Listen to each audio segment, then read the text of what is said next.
Alright, I think it's working. So we'll have to go to my channel now. I should be muted. No, it should be me.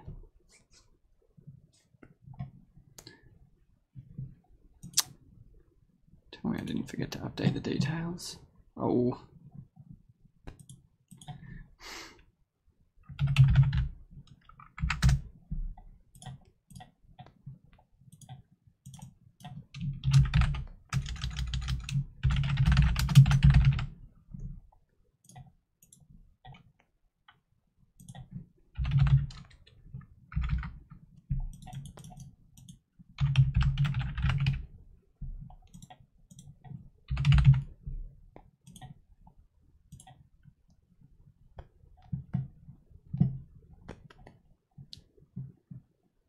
Team Unity, indeed.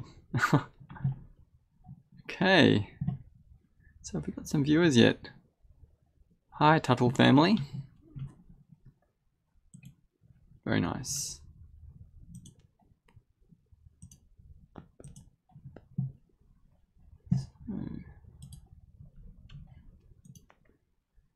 Channel.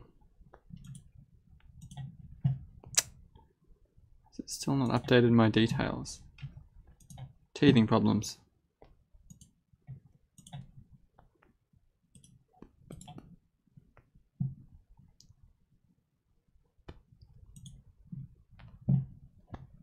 Hopefully that comes through now. Does anyone want to get in chat? Anyone from Bile1997? Let me know if you're here. We can get started soon.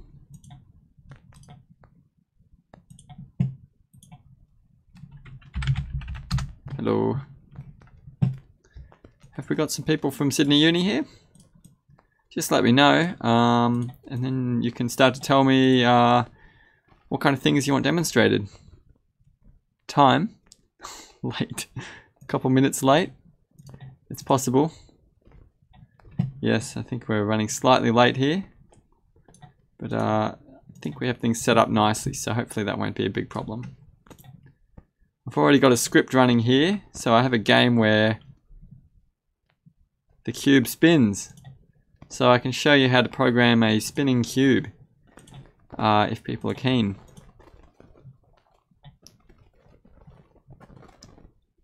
Indeed. So that's just a script that I've got, which is here. You can see it on the right hand side.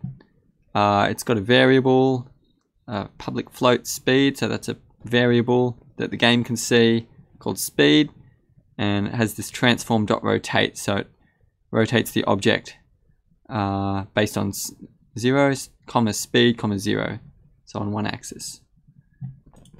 There we go. So this is probably already going way too fast, but don't worry. Just want to see this update. It should say that I'm using Unity, not that I'm playing Battlerite Royale. There we go. Excellent. I'm keen to hear from you guys. Anyone in Bile1997? What do you want me to start showing you guys? I'm not sure what you're interested in seeing, so hoping to hear from you. But let's maybe start with a little bit of modeling. I'll just keep my spinny cube alive, but I'll just create a basic scene here, like we did in our workshops. And maybe I'll just model some simple objects to start with, so you can see what that's like. Do I have my FPS controller? I do.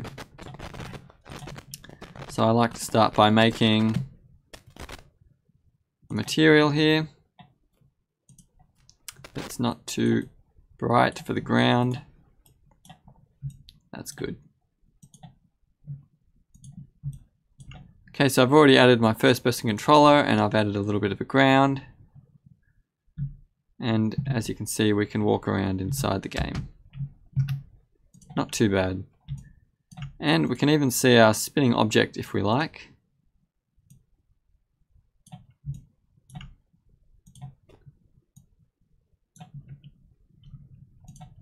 With our little rotation script.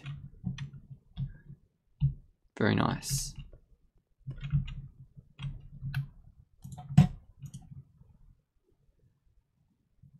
Okay, so you might be wondering how to model some basic shapes in here. And by the way, feel free to ask a question in chat at any time. I'm keen to hear from you guys and see what you want answered. Otherwise, I'll just storm along. So we've already got our basic scene set up with a controller, so not too much worry there. Let's model like a simple tree. So I'm not going to be doing any sophisticated modeling in here, but I can make some basic shapes. So what I can do is just put a few simple shapes together to make a tree. So there should be a cylinder here, and this could be the base of our tree. Kind of thin. And let's move it up here. And then let's create a sphere. Put it up near the top there. Let's get that in position. This is like, that can be the leaves. So we've got the trunk and the leaves of our tree. Let's go. There we go. So this is just how to make some basic scenery in there. Okay, so I'm going to create a few new materials. Create material. Let's go leaves, which can be a green one. Whoops, there we go. And we can just use the brown one for the trunk, I think. And that's a basic tree. Now, a problem we encounter here is that you'll quickly see we've got a lot of objects building up over here in our scene, and we might not want so many objects over there. So one thing I can do is I can group them together. So what I do is I create an empty here, game object, and I'll rename it and call it tree. And I can put my cylinder and my sphere into the tree. So now they're grouped under tree, and I can move them together as one. So I can select them individually, or I can select the whole tree. And that might be a bit easier to work with. Now it's not the most exciting tree, so maybe I can just copy that branch and we can add a few branches to it. So I might rotate it like that and make this thing smaller. And this can be one of the branches. Like that. And I might rotate it again. So this is just how to make some simple scenery there in Unity, if you want to create some of your own objects for your scene. There. And as you can see, they're all falling under this tree thing now, so I can move them all around together if I want. So I'll make that one smaller.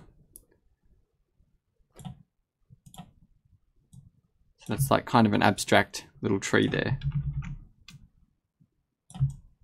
All right, I don't mind that. So we can go ahead and see what that looks like in the game view. All right, well, it looks really big. So I've got my spinning cube there, which is a little bit crazy. But my tree looks kind of massive. Maybe bigger than I would want it to be.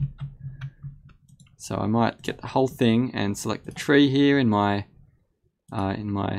hierarchy, and just make this whole thing smaller. So now, because I've got them all grouped, it's really easy to work with them as a single object.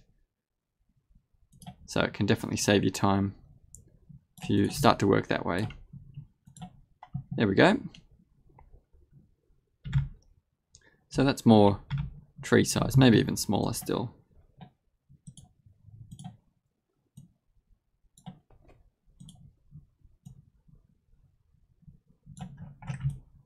There we go.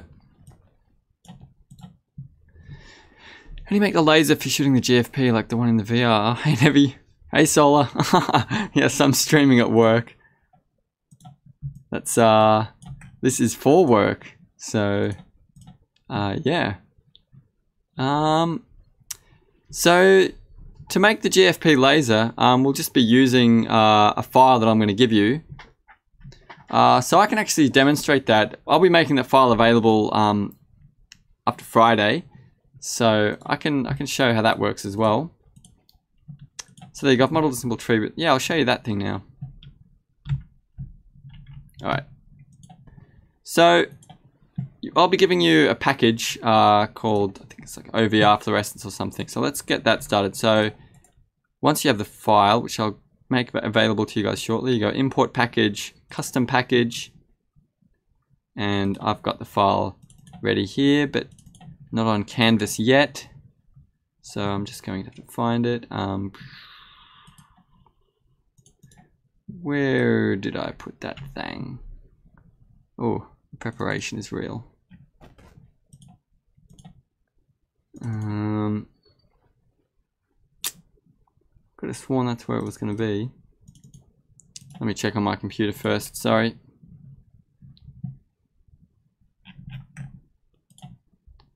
Is it any work?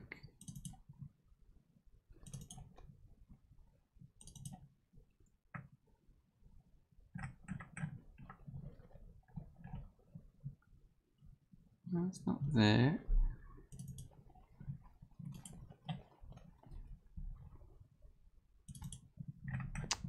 Gosh, where have I put it?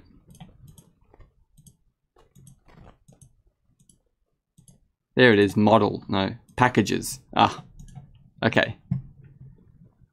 Thanks, Ren. Yeah, I'm getting better from the cold. Okay, I put it in a packages folder. Import package, which makes sense since it's a package that we're importing.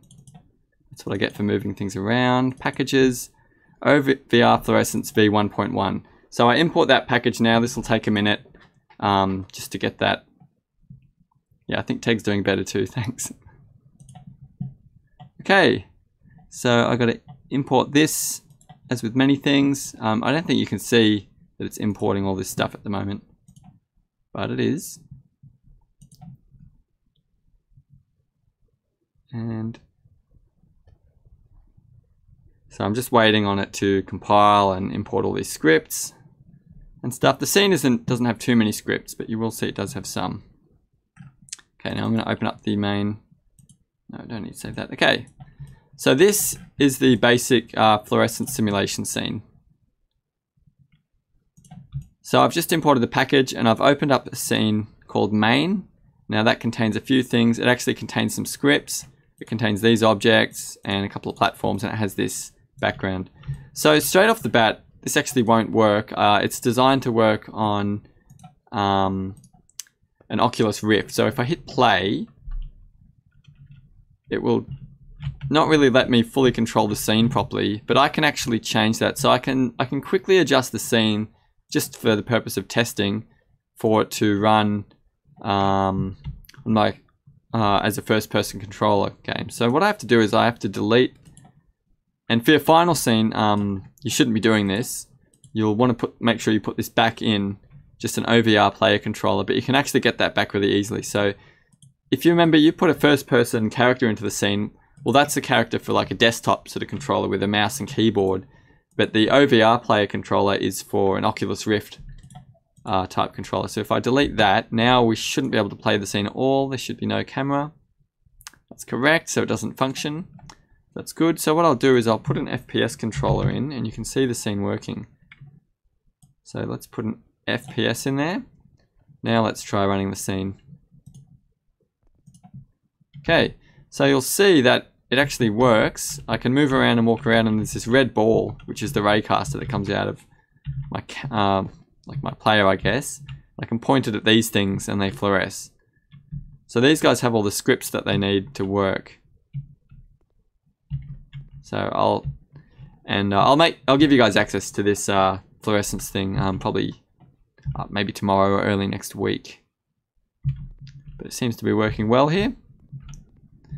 So what we have is a script that tells the computer when it's pointed at these objects, it creates a particle emitter. And I actually didn't write this script. Jim Cook at the university did that. But it works pretty well. And these objects are special that they have that script attached to them. So just to give you a basic overview of what that's doing, these three objects are contained inside this thing called raw interaction. And raw interaction has all these scripts attached to it over here. You can probably open one of these scripts, but they're a bit too complex for me to understand. They create an event system that generates that particle effect. So what we can easily interact with is that particle effect. I just want to see if I can bring up one of these scripts on my computer.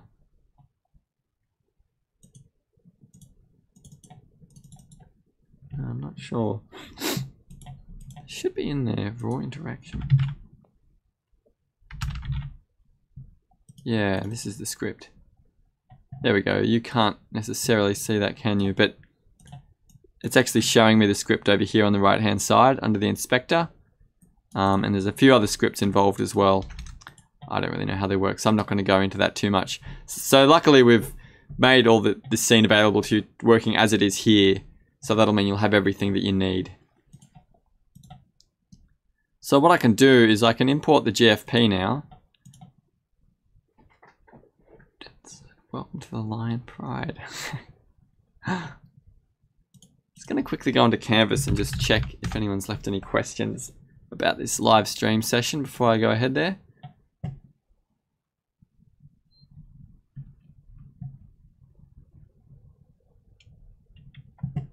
So you're just going to quickly check. Oops.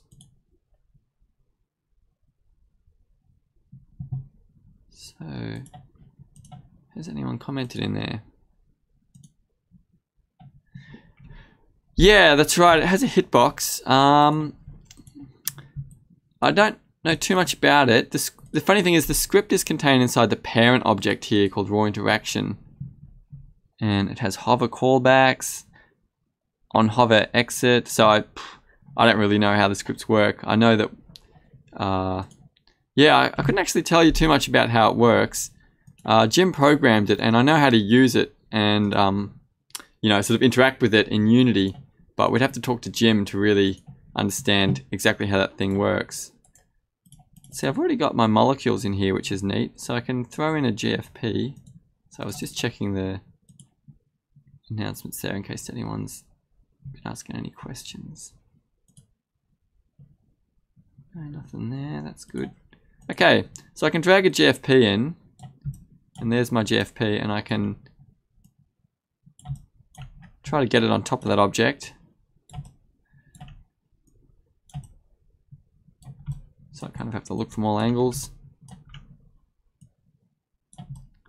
And that thing's a bit too big, so what I'll do is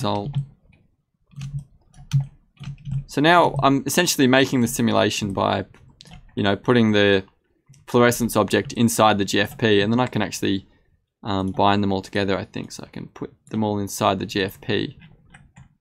And I might just delete these two and just have that one working there and shrink that down and put it right there where that fluorophore is. So now if I go into my game, it will function a bit more like it's the GFP that's fluorescing. Problem is you can still see that other object in there, so I might want to hide it. Bam. The GFP is fluorescing. It's good. So I might want to customize this a bit now. So I can get that whole assembly and maybe I'll scale the whole thing up. And I might rotate it a bit. And I might move it a bit. So it's closer to the ground. There we go.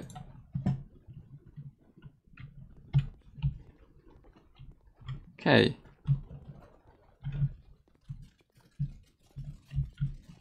Beautiful.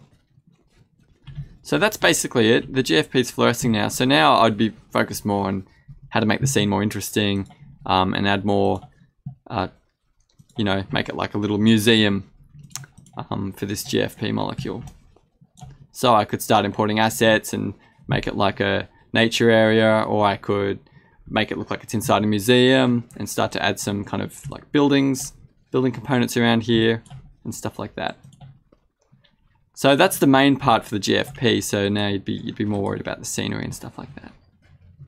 I could also give this whole thing a rigid body and make it feel like it's a bit more interactive, and I think it should still work. It's funny how this thing behaves though. It changes the material on there now. Oh, I may have broken it a bit. So I'm not sure I'd want to do this. It still sort of works, but it's acting a little crazy. Oh, there we go. It's funny, it creates it when I first strike the... Yeah, but if it moves, it doesn't move with it. Interesting. Interesting, if true. And then turn off the mesh renderer. So it's a hitbox like the objects. Yeah, I don't think I'd want to be turning off the mesh renderer for this. I think that what I would want to do, I'd probably leave it like this, but I might change the material on here so that it's not actually visible. So I could turn, I think, the transparent, the alpha, all the way down so it's invisible. And there's actually a second material that gets called there, that purple one. Did I leave that? Yeah, I actually want to get rid of, the rigid body because it's messing things up a bit.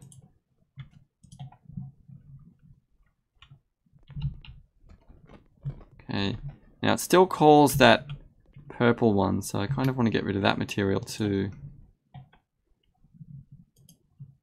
I think it's this one. Let's make that transparent. Reduce the alpha. So now they should be invisible, but they still act like a hitbox. Yeah, so now it looks just like the GFP is fluorescing. I think transparent maybe isn't what I want. Maybe I want fade. Alpha to be 0. Let's see what that does.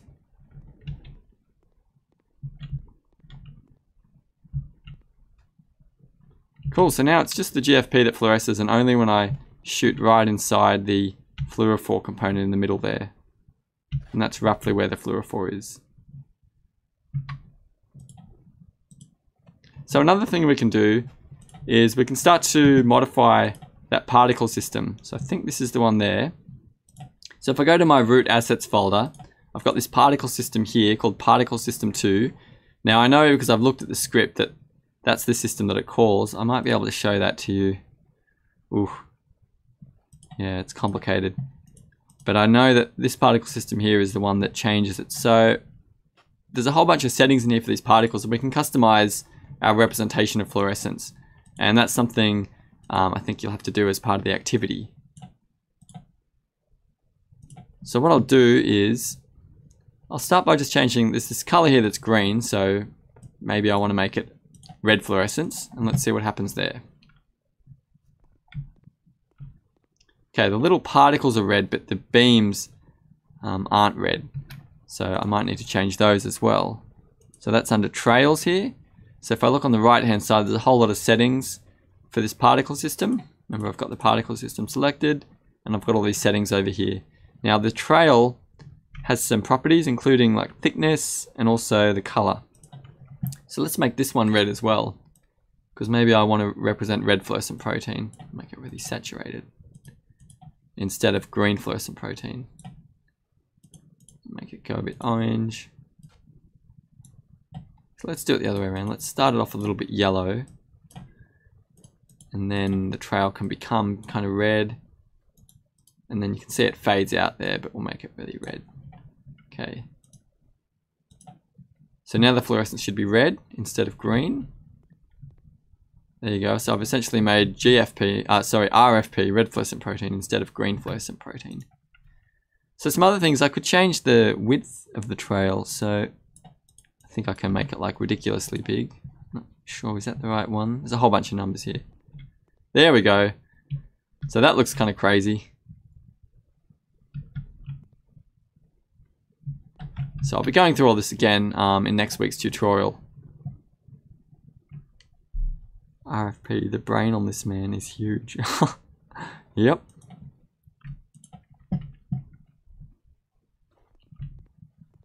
That is what they call it. There's the red fluorescent protein as well as the green fluorescent protein.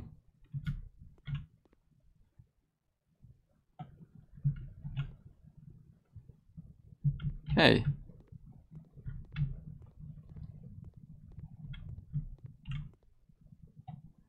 So there's that. Now there's a whole bunch of other settings you could change here, the number of particles and stuff like that. Let's make those trails not quite as thick, so 0.2 maybe will look better. They were really quite thin before. I like them a little bit thicker. That looks pretty cool. So they're like photons being emitted that have like a kind of a waveform to them. I think that's the way it is by default. How did the lines get so fat? So that happened because I was changing this width over trail value here. So I could make them ridiculous. I could make that value 10 and now they'll be like extreme. Okay, so that's kind of extremely thick and probably isn't as good of a representation anymore because it's not really clear what's going on. It just makes a mess. I could remove them altogether by just deselecting trails there. So the one where it says trails, I can turn them on and off. So if they're turned off, we only see these tiny dots, which they're probably really hard to see. It's not so easy to see them without the trail, if that makes sense. Yep. So I like to have the trails on, it makes it clearer. So let's pop that back on, but make them not so thick. So 0.2 was actually pretty nice, maybe 0.15 will be in roughly the right vicinity. There we go.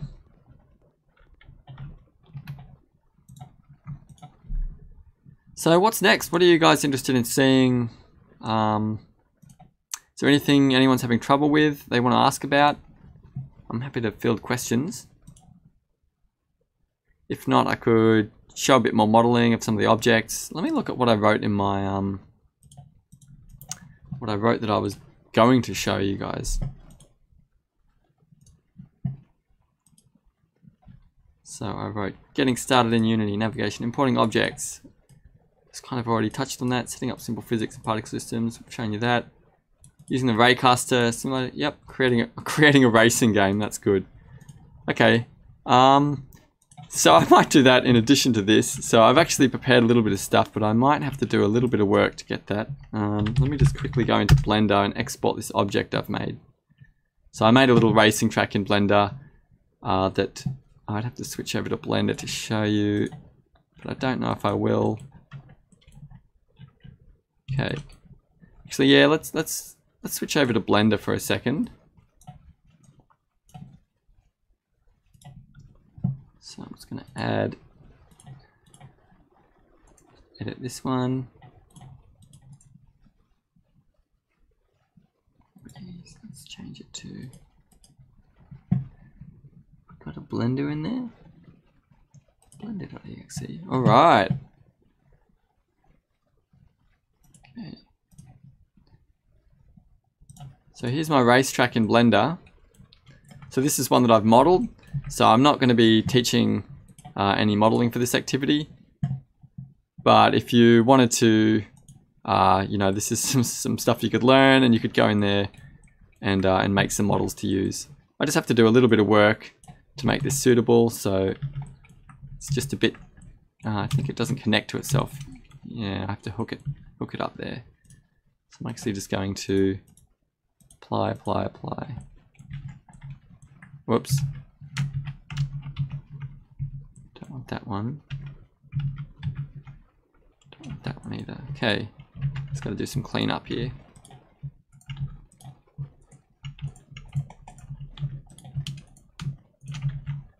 Bridge those edge loops.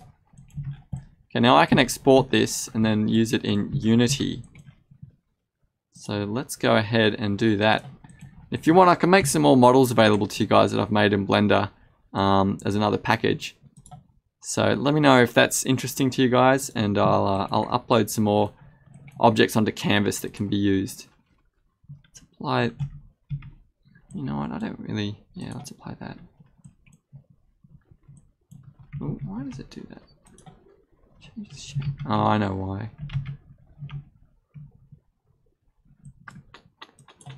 Because I'm not turning it on. Tell you what, we don't need that. No subsurface, no decimate. This is good. Okay. Export. I'm going to export this as an FBX file.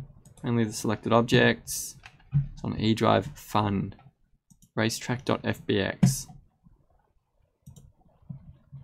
Okay, Team Unity indeed. So let's go.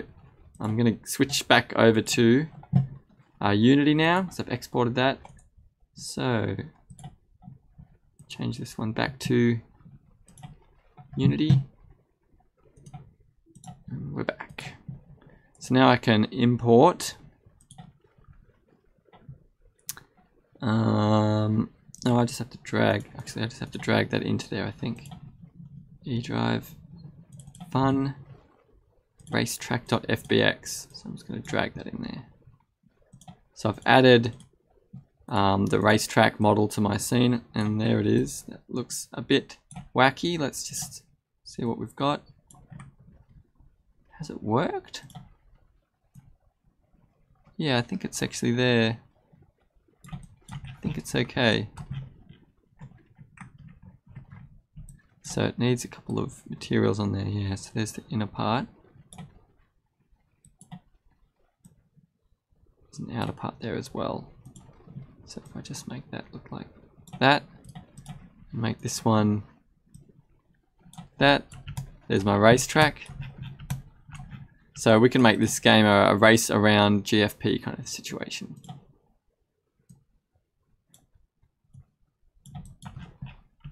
Okay, but we don't yet have a, we need to add a mesh collider to this. So there's a few things we're going to have to do here.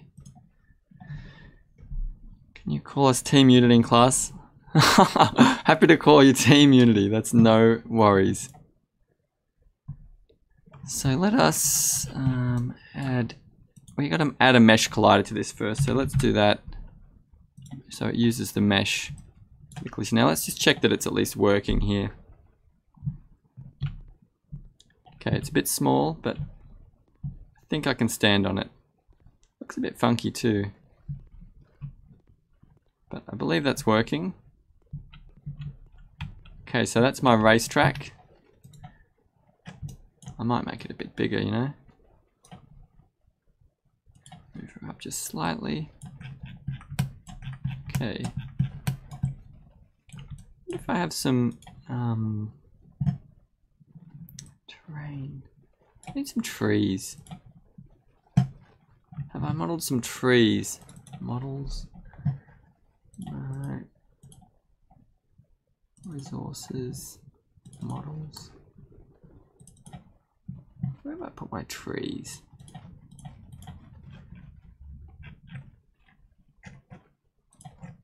Have a quick look.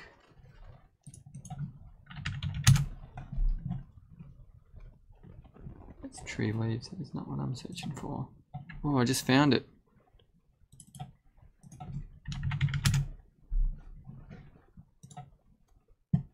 RIP PUBG.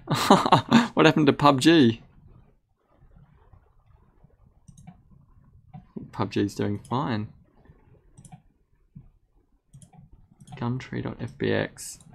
Alright, so here's a Gumtree, also something I modeled in Blender. So that could add to our game a bit, a couple of these. So let's create some new materials. So if you can model in Blender, you're able to make scenery much more easily. But that's not what's being assessed here, so it shouldn't be, well, it won't be a problem at all. And another material, trunk.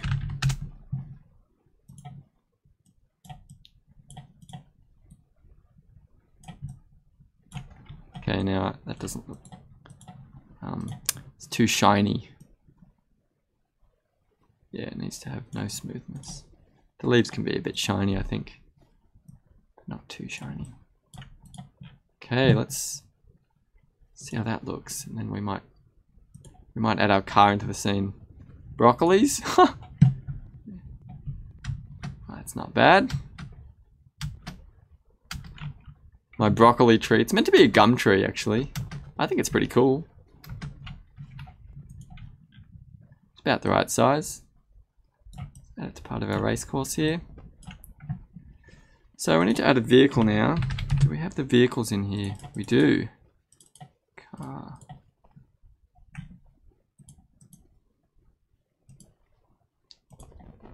But do I have the object? I don't know.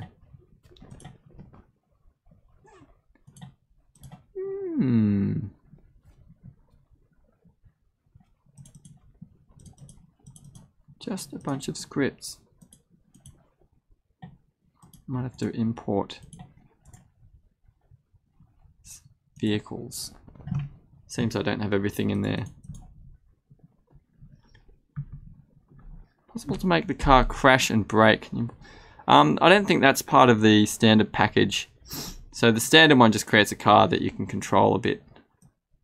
Now there is some stuff there, so yeah, I obviously only had part of the car in the scene. Oh, my computer's going a bit crazy now.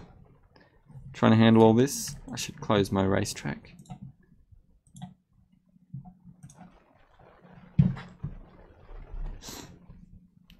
So the basic car just responds to the controls and drives back and forward and left and right. But it has pretty cool physics, but yeah, it's not super sophisticated.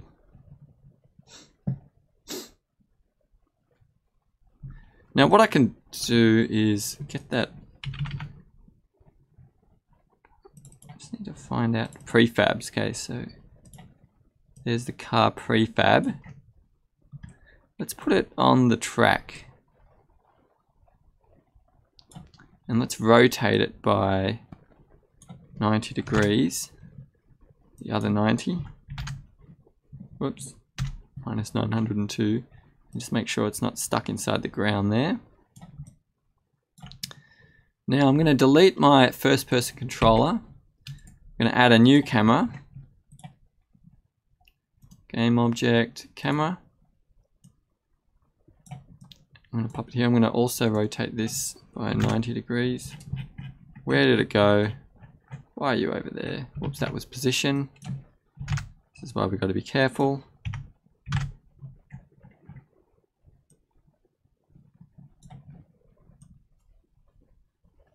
Okay, I want my GFP to be not there exactly.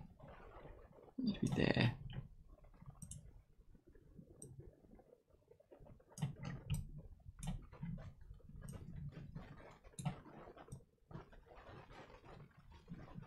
So it's going to line that up.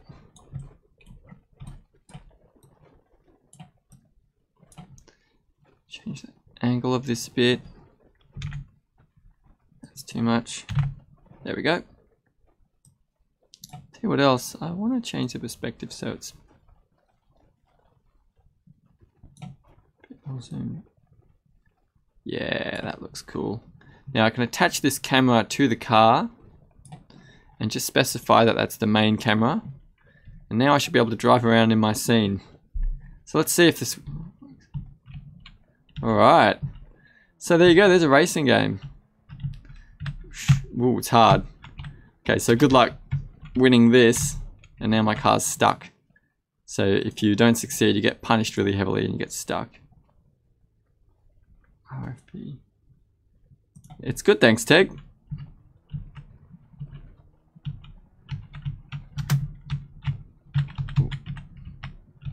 Ah, alright, that's really hard. This is pretty good, this is challenging. We have to get this right.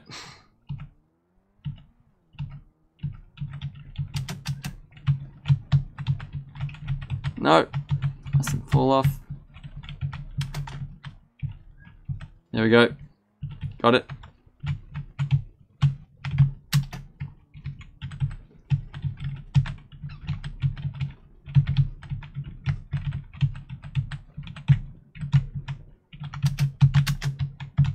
So we're not far off making a pretty complete racing game here.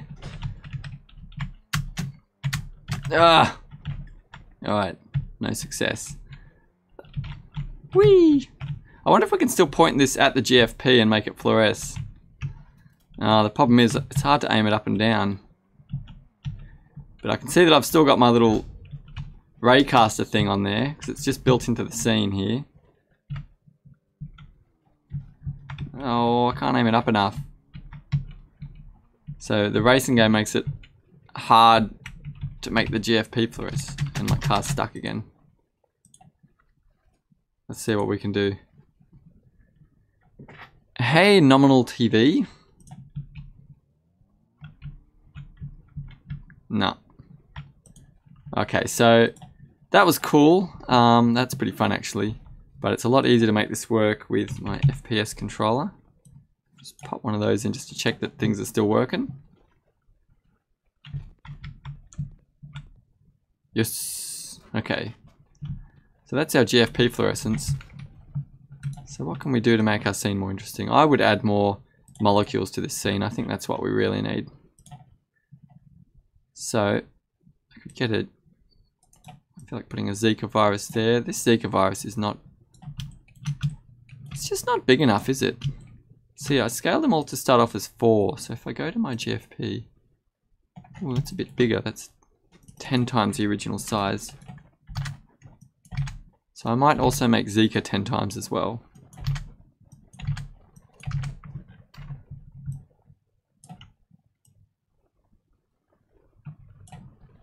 So now a huge part of our scene is covered in Zika virus. And we've got our little tree that we created in Blender earlier.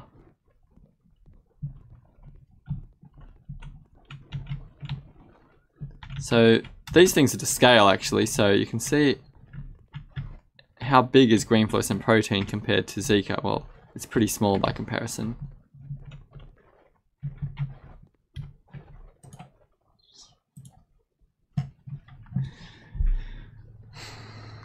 Turn off the rigid body on the RFP and crash it into the sphere. Am I new to Unity?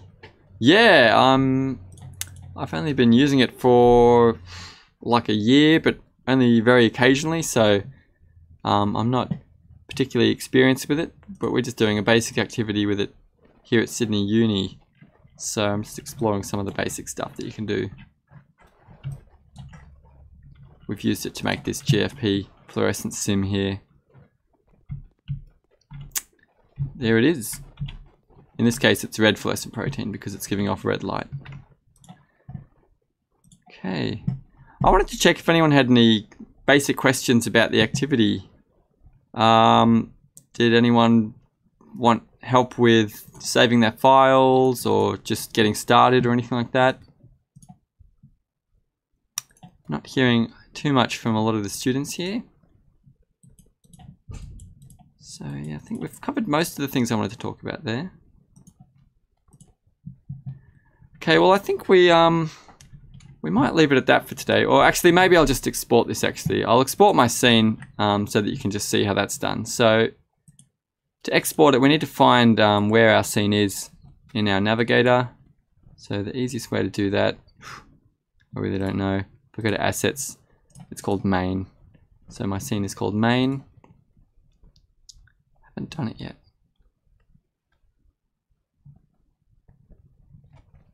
No, I won't. Not going to worry about the physics now. We looked at that earlier. So what I need to do is I need to right click on my main scene there and go export package and click export and give it a name like my file upload and hit save. And that's it. So it creates a package now that you can move around. So I can see that there on my computer. Okay, so I think that's all for now. We can run more of these sessions later if you guys have further questions or when we get further into the activity. But hopefully you'll find that useful. I can make this video available on Canvas so everyone can see. Thanks for showing up here, and I hope you enjoyed this. So I will see you guys again later in the lab, or perhaps I'll see you on Twitch. Thank you. Bye.